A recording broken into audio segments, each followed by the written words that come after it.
Goodbye and farewell from the Godfather Minute. Today we are discussing minute 58. 58. That would be minuto numero quantara cinc. Kind of close. The all words. Your effort is kind of close. It's not close. So, it's kind of close. This one's kind of odd. We may have to consult with our Latin scholar in New York, Peter Carucci. Mm-hmm. And for our Latin scholar in New York, Peter Carucci, he will get a chunk of the grammar lesson. No, but Pliny the Elder. It's cinque totu. Cinquatotu. Cinquatotu. Cinquatotu. Cinquatotu. Why I say it's odd? Because it's not cinquanta. That's all the other 50s are cinquanta. It's like, yeah, it's a little different. Cinquatotu. Cinquatotu. Yeah. Okay. Cinquatotu. That's Minuto numero cinquatotu. That's your Jawa name. Cinquatotu. You know what that means in Jawa? What does it mean? 58. Oh, that's good. Gotcha. You're on the wrong show for those kind of references. Well, we were talking about minute 58 of the Godfather. And it starts off with they're in the car, Clemenza, Rocco, and Paulie, and they're driving around. Paulie is driving them around while they run some errands. Mm-hmm. And it starts with them talking about how they're going to need clean mattresses, and Paulie had them exterminated. Oh, exterminated. Don't use that word. And then they pull over because Clemenza has to take a leak. And Rocco pops Paulie in the back of the head. What do you mean? He shoots him. He kills him, right? You won't be seeing Paulie no more. It's true. Well, except until next minute, but we'll get to that. Yeah. So, yeah, this is the minute. And then the minute ends with where Clemenza, he hears the pops and he's slowly walking back to the car. Yeah. This is where it all happens. Yeah. So where do we start with this one? Well, there's definitely a lot to talk about. Mm-hmm. The exterminate line. Yeah. I think that's kind of funny. Yeah. And it's not in the book. Oh, yeah. They don't have that conversation in the book, but in the movie, he says, "Oh, exterminate." They have, what does he say? Oh, you may not want to use this. And then I think he even says, maybe we'll exterminate you. Yeah, yeah. Which is crazy that they're joking around about that, because my guess is that all three of them are thinking about it. Paulie's wondering if they know he's the traitor. Right. Clemenza's wondering if Paulie knows they're going to kill him. And Rocco's wondering if Paulie suspects them too, because Rocco's the one who's about to, quote, pop him. Right. Those are the funny choice of words used. Why? Going to pop him. I was thinking like shoot, kill, whacked. Huh, that's funny. I guess that just sounds like, I don't know. For some reason, I don't know. I just seemed like something that you would say. I think in the context of Godfather, I always think of pop. Yeah. Like, so did Barzini's men pop? Pop? Pop? Well, the very fact that you called it that means you're not right. So I don't know why I said pop. I guess I don't know. It just popped into my. I think I'm working on a story, and I have one of the main characters refer to his father as Pop, probably because we've been doing this show. So maybe it's just on my mind. But funny. So do you think they all are wondering if the other people in the car? You would think that in that scenario it'd be really awkward to talk about exterminate. I think it was Paulie who accidentally says the word exterminate. Yeah. And then Clemenza seizes on that and says, "Oh, exterminate, it's a bad choice of words." Right. Like you'd think that he may want to not say that to. Well, that's probably like a Freudian slip where he's on his mind. So the first thing he's going to, like, "Oh, don't worry, we had all the bugs rubbed out," or, "Oh, there's no rats there," or anything, something. Yeah. I think it's probably on his mind. So it's, he just can't help but kind of like blurt it out. And it's on Clemenza's mind too. So when, he says that, it's almost like they're both talking about the truth without meaning to, sort of. Yeah. Yeah. It seems like, Clemenza says, "Oh, this trip into the city's killing me." No, that's what I was asking. Why would Clemenza point it out and take it that whole extra step by saying, "Oh, maybe we'll exterminate you"? It seems like a real rookie, nervous move to actually say that, or maybe the coolest move ever to bring it up. I mean, well, I guess the thing is, if they weren't going to kill Paulie, then that's probably the kind of ball busting they would do. So it seems less suspicious. Maybe Paulie did it on purpose to see if they would if they would take advantage of it. Yeah, this heat's killing me.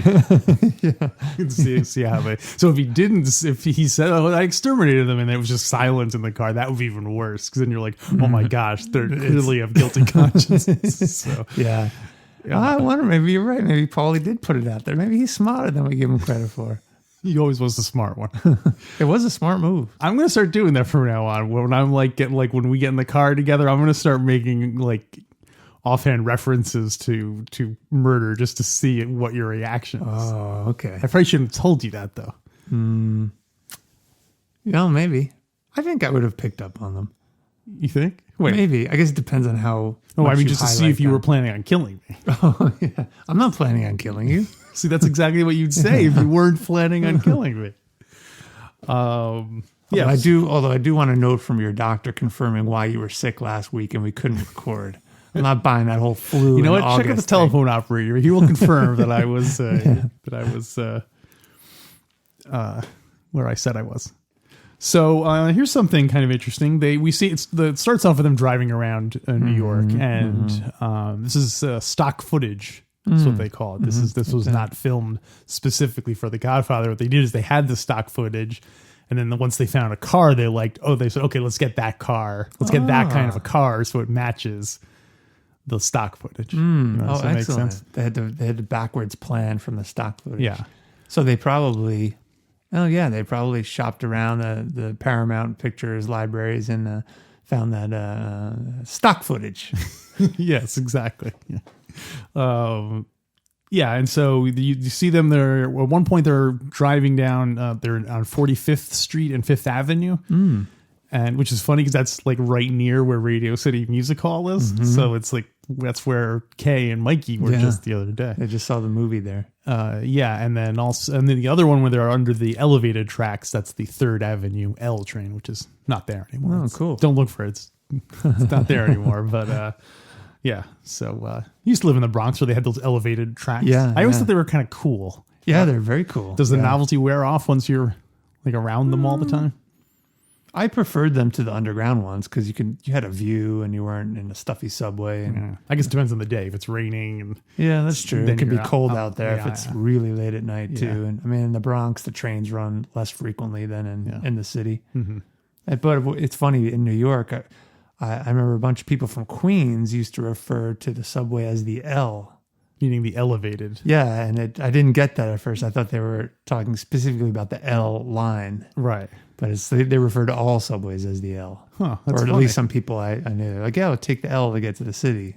Of course, I got on L and I ended up all the way in, like Jamaica. Williamsburg. Yeah.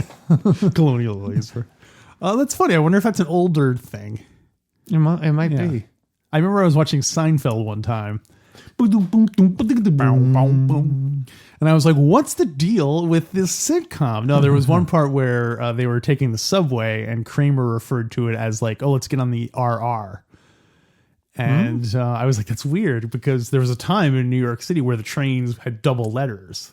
Oh. Which may be why they could say the L, because the LL was the L train. The L just meant the elevated tracks. Did that happen during the era of Seinfeld, or was Kramer referring to an earlier era? No, he was talking. He was referring to a then contemporary. Like he was going to get on the train, but when I lived in New York at the time, and they hadn't been called that the whole time I lived there, which makes me think that it had been that long since Larry David had taken a subway that he didn't even know that they did. Got it. That they changed the whole system there. Someone who lived there wouldn't refer to it, and I guess maybe if they were a certain age they would, but yeah, that seems really odd. You think that someone would have caught that, or that they deliberately said, "Let's use an old." Yeah. Or Larry David was just like, what? No one's going to care about that stuff. Email two nerds.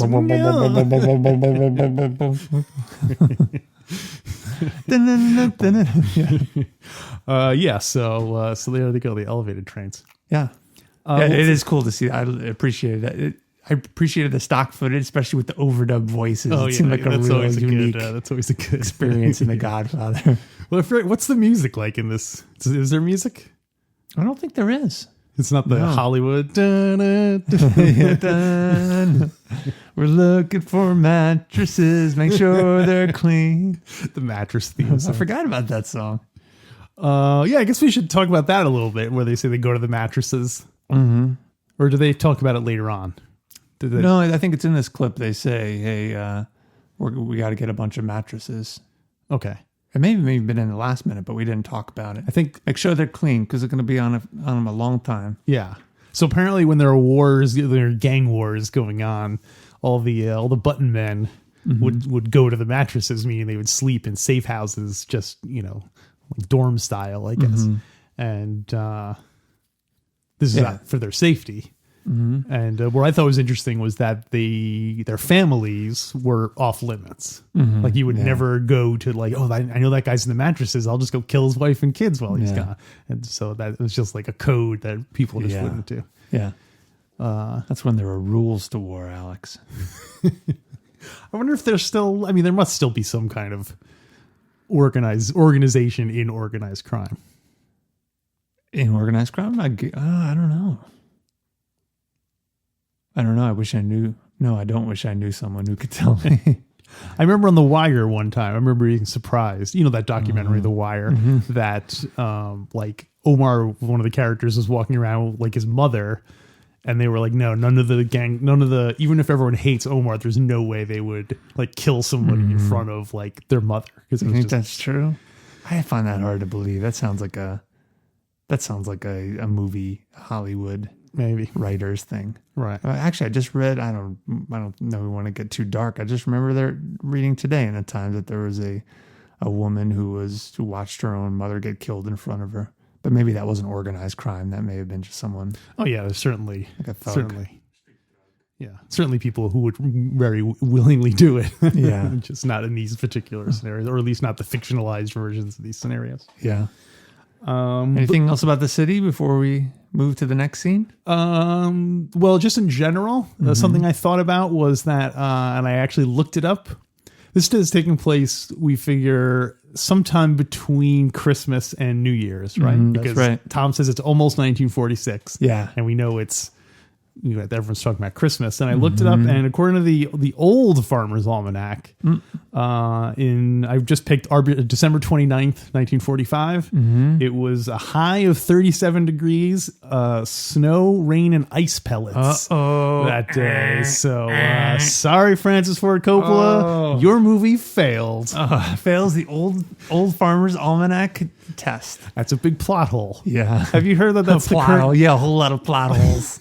That's the current thing now, is when people nitpick movies, something like that, they would say that's a big plot hole. They say that's a plot hole in the movie as opposed to a continuity error. They'll be like, how come that was there that night? That was a big plot hole. Like, it's just dumb. Oh, funny. They just changed the term instead of continuity error.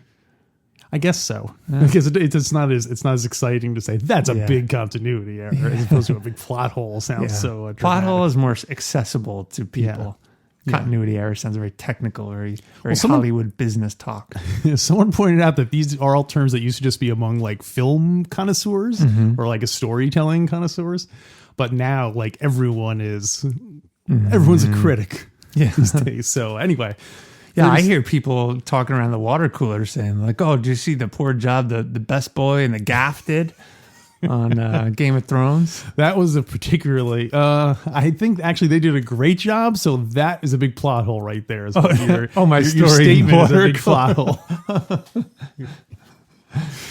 Actually, if you check even more, you check the old Farmers or the new Farmers Almanac, you can see that the weather was cool on that day, so people would not be collecting around the water coolers. That's a second plot hole. I thought you were going to say people only drink water on cool. I think the new days. Farmer's Almanac was the whole purpose is to retroactively go back and correct the weather for certain days of movies that happen, so that it matches up. properly. That's great. What I thought you were going to say is the purpose of the new Farmer's Almanac is to point out all the plot holes in the old Farmer's Almanac. That's a good one too. Yeah. So before they pull over to take a leak, this is where there was a deleted scene. I think we mentioned it briefly, where they show them stopping to get the cannolis. Yeah. And interestingly, there's a still showing it, and you see the name of the restaurant is the Luna's Cafe. And that's the same. The interior is where they filmed Michael killing the Turk. Oh, wow. Look at that. So I'm guessing they were like done around the same time, where they're just like Clemenza go and walk in there and just walk out with the box. So, we'll say it's the funny. Because you never see that it's Luna Cafe when you're inside. Anyway. We'll have to go. He goes in. Hey, look, Salazzo, what's wrong with your head? He's got a bullet hole in it. They're still all in that position. McCluskey's there. McCluskey's all. Can I take your order? Start him up. So then McCluskey said, "Don't try the veal. The service is terrible." Maybe that's how Clemenza finds out that the past Clemenza warns the future Clemenza, saying, "Hey, this toilet is this restaurant is perfect because there's an old-fashioned toilet with the chain." But maybe Clemenza can't travel in time, but Tessio can. That's why Clemenza tells Tessio, and the future Tessio is the one who says, "It's perfect. There's an old-fashioned toilet." Wait a minute. So, past Clemenza tells Tessio? I thought Tessio is the one who could do the time traveling. So it's I shouldn't say past Clemenza, present Clemenza, the one who walks into this bakery. Yeah, okay. Sees that, this is a perfect restaurant to do the crime. Perfect. So he tells present Tessio. Then present Tessio, hey, tell your future self that if we ever need a place to kill someone, this will be a great place. Wait, why does there have to be time traveling? Why can't Clemenza just say, hey, you know what? If we ever have to kill a guy, we can totally use this. Because he's telling future Clemenza right there. No, because he needs to travel to tell the future Tessio. Well, why not tell him then and make that one louder? That's a big plot hole. That's a big plot hole. I think anytime you start doing time travel, you're gonna have tons of tons of plot holes, Senator. We usually, for our listeners, we usually save the time travel scenarios for the bonus content. Yes. So if you want to hear about more time travel stories, go to godfatherminute.com. and support us. Actually, Thank you. While you're mentioning that, I want to say that I want to call attention to the fact that, yes, we have bonus content every episode, but there are also other perks and other tiers, other levels you can join at. Tell me about those. Well, there's the Robot Killer level where you get a you get a copy of the DVD of a movie we made. That's right. It's a good movie. It's a good movie. Yeah, go to robotkiller.com. You can see the preview. And so there's that. You can also get a autographed copy of the Godfather Blu-ray, the set signed by us. We'll personalize it to you, write something on it. Write like, Baba. What would you sign on yours? I would say, now you get the hell out of here. I was going to say, I ain't no band leader. I don't know why I think you need to be Jack Waltz for Halloween. Oh, that would be great. And I'll be Hagen, and we'll go together, and we'll have, it's cool to have props and stuff. So, but the problem, is this bonus content? Halloween costume should definitely be bonus content. Yeah, but so there's the Robot Killer, there's the signed Blu-ray. You can even be a guest on the show. You can totally come. We'll do a special episode where you talk to us about the Godfather.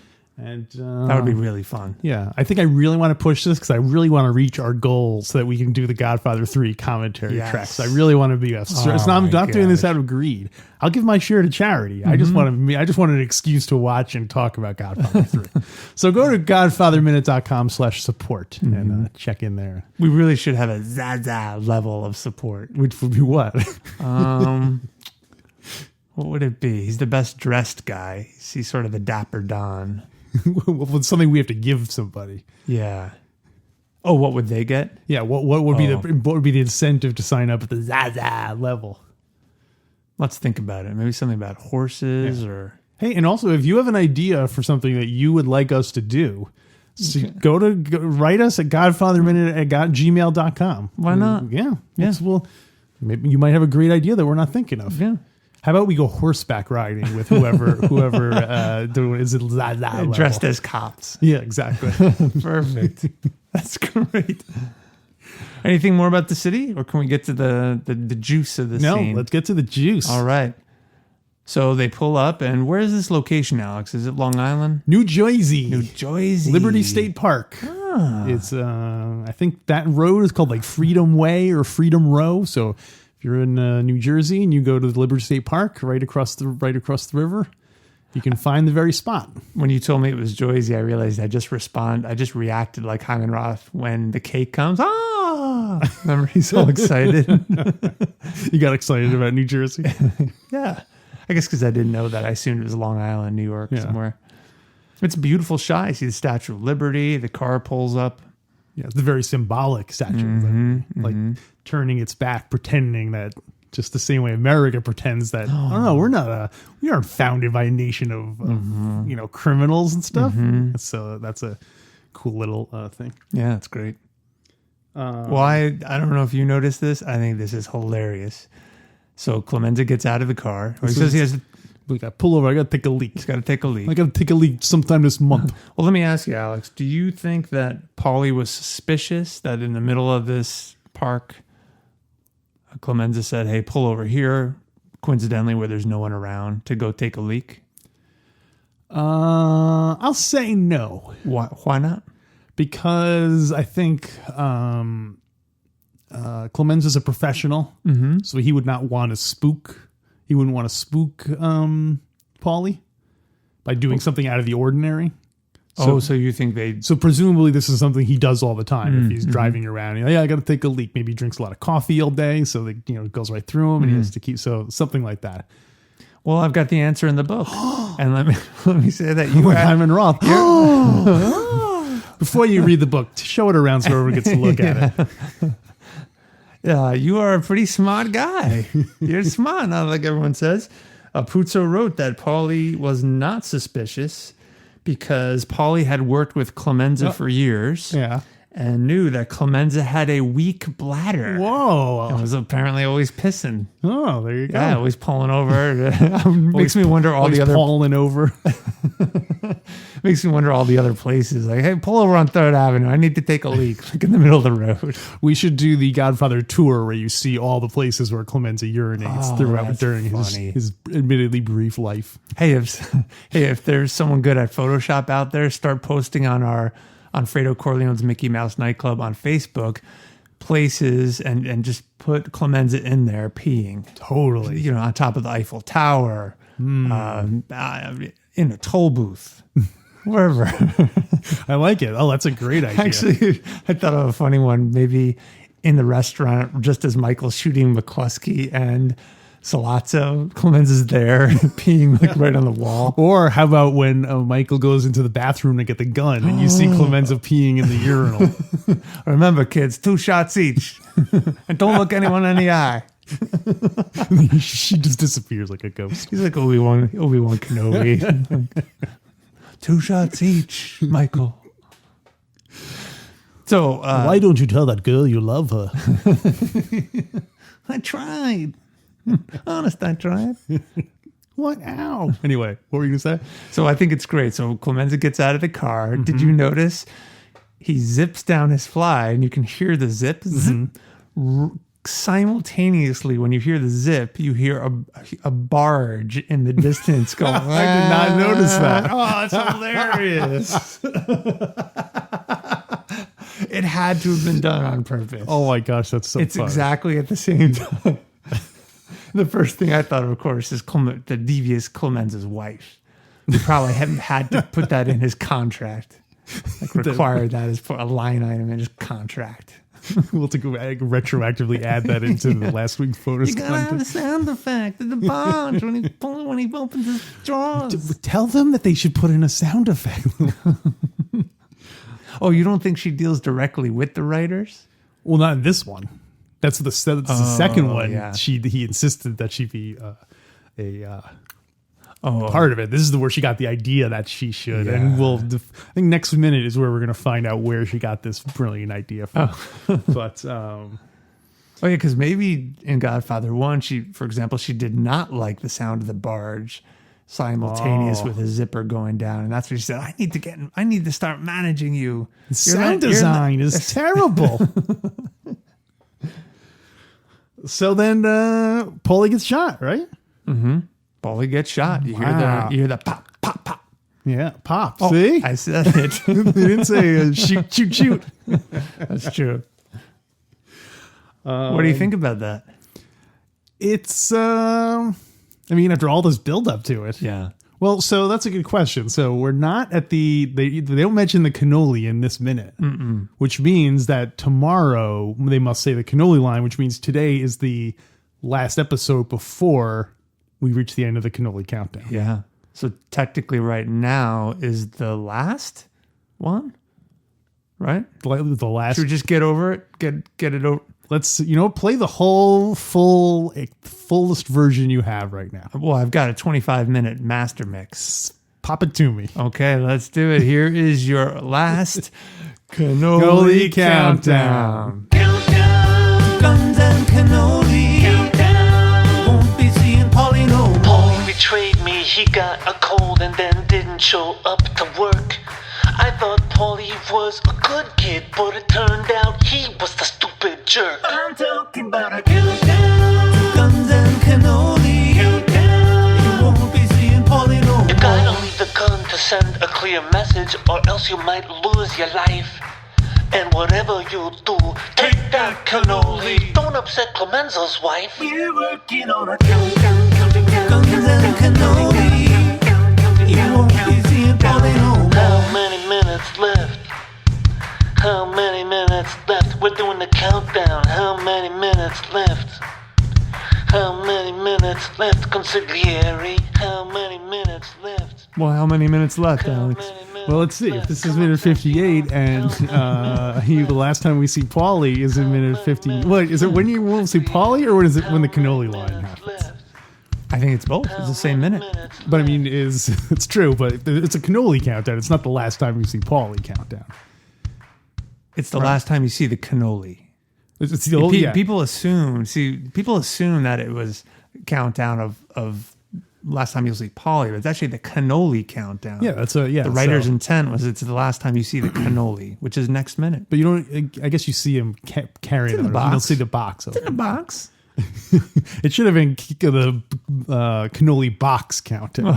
Oh no, I gotta go edit it. Well, we could just do cannoli parentheses box. Okay. Close parentheses countdown. Well, there must be 1 minute left. 1 minute left. That's 1 minute left.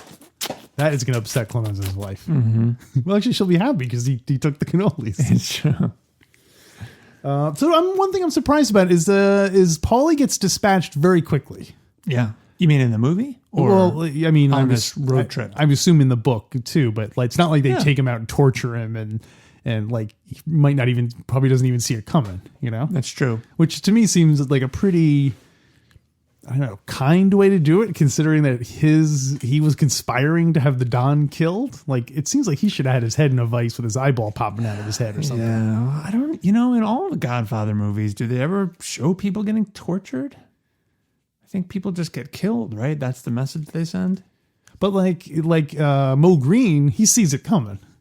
A lot of the bosses see it coming, whereas Paulie's just kind of sitting there oblivious, thinking about, I'll get to have some cannolis later. Maybe that's part. I wish I could get I have such a cold, like my sense of taste is totally gone. But maybe that's part of the message. Hey, Barzini, Tata, you won't even see it coming. Oh, you think that's an old Sicilian message? It might be. Yeah. What's in the book? It's not in the movies. They also left a bunch of fish in the tuna. Oh, yeah? Tuna and halibut in the back seat, which is a mixed message that you might see it coming. Oh, because flounder have eyes on their other side. They have two eyes on one side of their face. So it's what I love about the scene is you see Clemenza's reaction. It's sort of a close up on his face, and he turns his head slightly, and then the music starts right away, and it's the traditional Godfather theme music. Yeah, it is really effective. Yeah. Yeah, it's a good scene. Mm-hmm. So there are some differences in the book. May I? I'm not going to read from the book, but can I just highlight some? Tell me the ways the book is different than the movie. In the book, Clemenza actually relieves himself, returns to the car, and then tells Rocco, go ahead. And then Rocco shoots him. Oh, well, so while he's in the car. While he's in the car. And Clemenza has to kind of jump back to not get splattered with blood. Yeah, this seems like a better technique. Yeah. What was so they still use the excuse of him stopping to relieve himself? Yes. Okay. In the book, though, he took a dump, I think, on the side of the road. He had a very weak digestive system. So can we talk a little bit about Rocco? Is this the time to talk about Rocco? I also have a bunch of stuff on the actor who played Paulie too. So we could talk if you have some Rocco information. Let me go with a little bit with Rocco because this is where he really enters the film and the book. So Rocco, this is where he gets made. He makes his bones. He makes Paulie's bones. So Puzo writes in the book about this morning that Paulie is going to get killed. They're mourning the loss of Paulie. Yes, and so in the morning, I'm going to read a little bit. I know I said I wouldn't, but I'm going to read a little bit. Puzo wrote, Clemenza was troubled, not because Gatto had been his protege and had turned traitor. This did not reflect on the Capo regime's judgment. After all, Paulie's background had been perfect. He came from a Sicilian family. He had grown up in the same neighborhood as the Corleone children. He had been brought up through each level in the proper manner. Isn't that interesting? Clemenza had not been unaware that Paulie Gatto supplemented his income with freelance stick-ups, strictly against the family rules, but even this was a sign of the man's worth. The breaking of such regulations was considered a sign of high-spiritedness, like that shown by a fine racing horse fighting the reins. Some interesting background. What was troubling Peter Clemenza this morning was an administrative problem. You want to guess what the problem is, Alex? Who is he going to have to replace? Who's going to replace Paulie? Yeah, who was going to, and apparently the person who was going to replace him had to be the one who killed him. So was Paulie a made guy? He had made his bones. So, yes. So he was, I'm surprised. Yeah. I thought usually once you were made, you were like. I think if you're a traitor, all deals are off. True. Yeah, That's true. Your immunity is taken away. Yeah. Well, and obviously like Tessio, and I guess because Tessio, we assume is a made guy, and he gets, we know what happens to him. So I think you're right. If you're, that's like a contract voider. Yeah. I mean, they couldn't even get Tessio off for old time's sake. If you read in your contract, it says no talking to Barzini, etc., etc. Good day, Paulie. Yeah, but I said good day, Paulie. The actual execution of Gatto was a cut and dried chore. The problem was, who should the Capo regime bring up from the ranks to replace Gatto in the family? It was an important promotion. That to button man, one not to be handed out lightly. The man had to be tough and he had to be smart. He had to be safe. Not a person who would talk to the police if he got in trouble. One well saturated in the Sicilian's law of omerta, the law of silence. This is an interesting point I want to highlight. And then, what kind of a living would he receive for his new duties? Clemenza had several times spoken to the Don about better rewards for the all-important button man who was the first in the front line when trouble arose, but the Don had put him off. If Paulie had been making more money, he might have been able to resist the blandishments of the wily Turk, Solazzo. That's great. Isn't that interesting? Yeah. Don's slipping. Oh, maybe. Those mustache Pete's, they're just not in the... I wonder why. He doesn't go into why the Don didn't want to pay them more. Just a management I assume decision. that's interesting because I would have assumed that all of the Capo regimes would be in charge of their own payroll. Yeah. That he would have to go to the Don and say, "Oh, listen, Paulie's a good kid. Can we give him a little bit of extra money?" And the Don's like, "No. Talk to you about it. Like, talk to me. I'm gonna get to the hospital." He's been when am I going to the hospital? Right now. I'll call you an ambulance. There's a little bit about Rocco here. Okay. So Clemenza had to choose between three. He had three candidates for the position. Mm-hmm. So it's great. You don't see any of this in the movie, which is why I wanted to highlight it. There was one guy, but Clemenza scratched him off the list after considering his name for a half hour. This man got along too well with the black people, which hinted at some flaw of character. Also, he would be too hard to replace in the position he now held. It's always a problem. It's hard to be a capital regime. These are administrative problems. Yeah. The second person, this man was the collector of delinquent accounts for family licensed Shylocks in Manhattan. He had started off as a bookmaker's runner, but he was not quite yet ready for such an important promotion. So, finally, he settled on Rocco Lampone. Lampone had served a short but impressive apprenticeship in the family during the war and World War II. He had been wounded in Africa and been discharged in 1943. Oh. So he was a soldier like Mikey. Patriot. Yeah.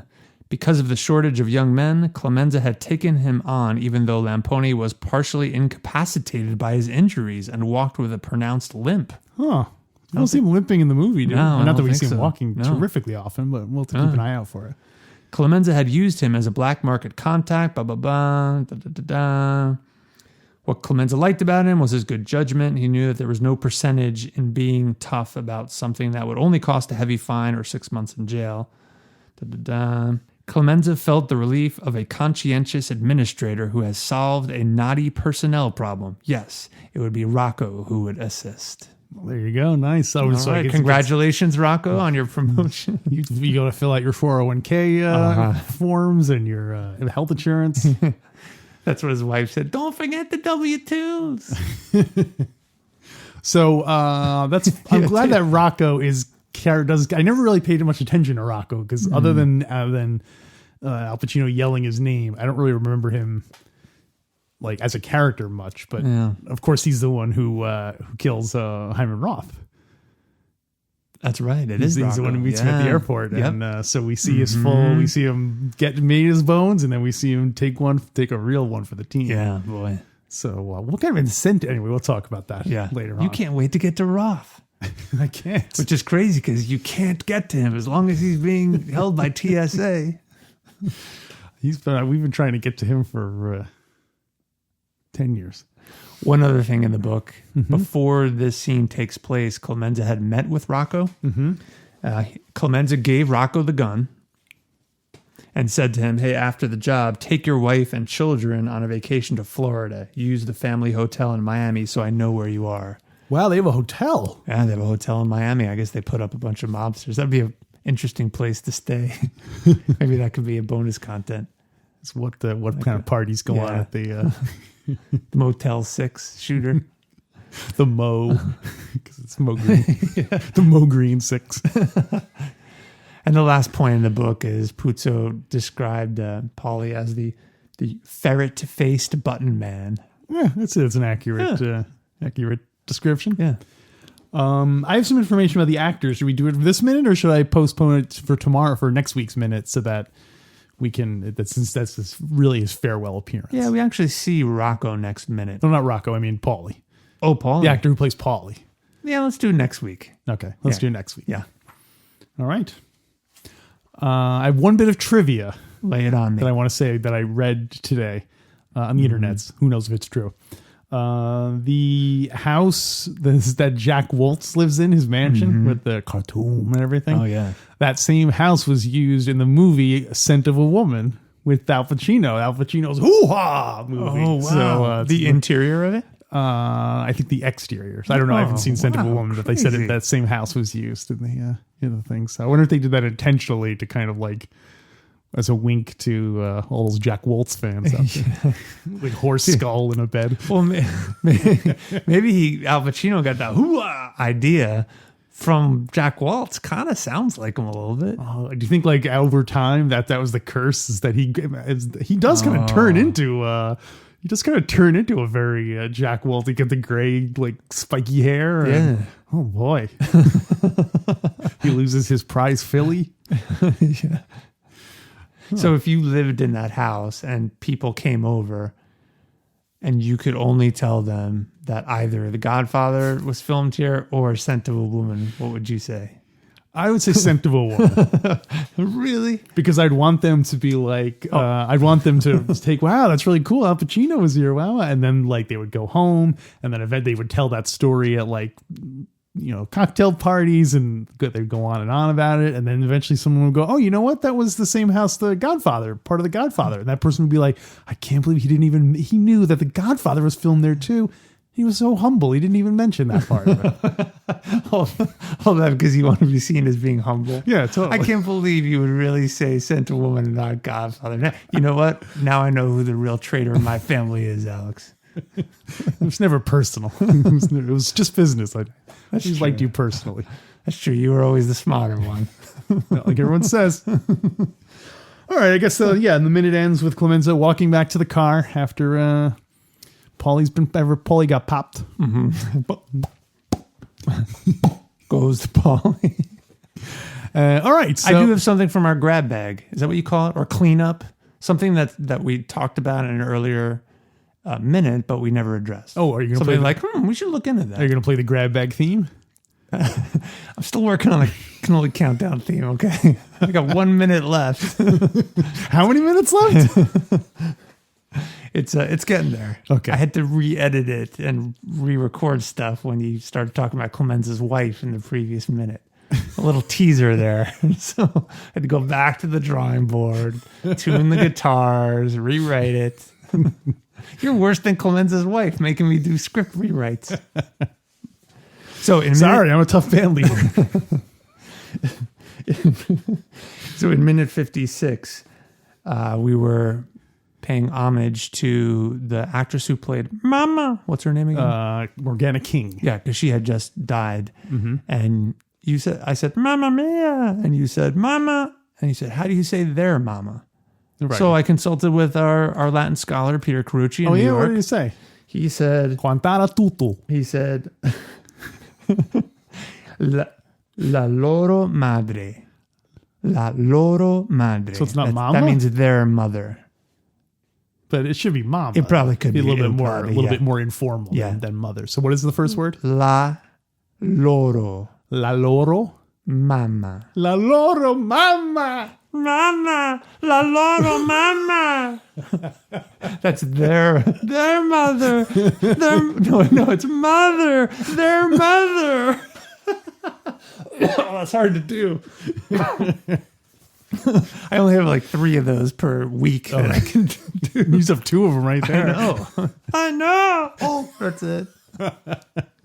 So there you go. All right, and that wraps up minute 58. Mm-hmm. Well, boy, we're almost at the 1 hour mark. We are, yeah. Did we figure out how many minutes how many minutes left in the whole movie? It's a shade under 3 hours. Okay, so we're 59 out of 178. Yeah, something like that. Okay. Yeah. Okay. So we're getting there. We're getting 1/3 though. That's true. We'll get there, Pop. So basically, it's going to take us 3 years. Oh my God. How long did it take them to make the movie?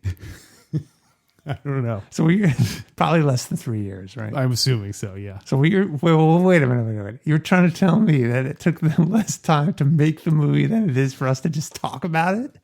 Yeah. Well, they also filmed it in one big chunk. We talk about it for half an hour once a week. Yeah. Okay. The trick will be at the end when we see how many minutes this took us to do, and then we compare it. That's true. I wonder what the ratio will be. Yeah, we should take a wager as to how many hours long we think this project is going to take. You want to take guesses right now? Yeah, I don't have a pen on me, but I don't either. Someone write this down. So it's about 180 minutes. Oh yeah, we're going to need a calculator too, right? Not if you're good at math. As you're typing on your I was just going to confirm the running time, just if that makes any difference. I remember when with Star Wars Minute, when we discovered that we'd spent let's see, each average episode is about half an hour long, and each movie's about 2 hours, so that would be 600 minutes. So what is that, like 3,000 minutes? Anyway, so let's each come up with a number, and then we'll see you at the end how we do. Okay. It would be great if at the end, one of us is really trying to speed it up so they can get to that. And how about this? Whoever was right gets all the Patreon money. Whoa, big stakes. Oh, Marron, if I could get into that Patreon account. Those are some big stakes. Well, what do you rate this minute, Alex? Oh, rate it. Come on. It's Oh, yeah. He gets shot, and you see him get shot. I'll say 4. If the cannoli line was in this minute, it would bump it up to 5 with the fact that it's spread out over 2. Yeah, you're right. I think you're right. The shot is great. The dialogue in the car about exterminate is great. Paulie going out to take a leak, and then he gets shot. I'm going to say 4. 4. I'm with you. All right. Yeah. Okay. So, we want to talk about bonus content? Have we decided what we're going to talk about? Let's do potpourri. Okay. Potpourri. One idea is if they were on game shows. I know I keep bringing this one up. Or if they were game show hosts. Oh, they're a host. I think you meant they were contestants. I think either way could be fun, but yeah, maybe. That could be a good. Okay, it could be a good avenue to explore. Yeah, okay, and we'll do headlines and D&D stats, all the usual stuff. Oh yeah, because there's some action in this one. All right. Thanks everyone for listening to the Godfather Minutes, and until then, take the cannoli. Wait, leave the gun, take the cannoli.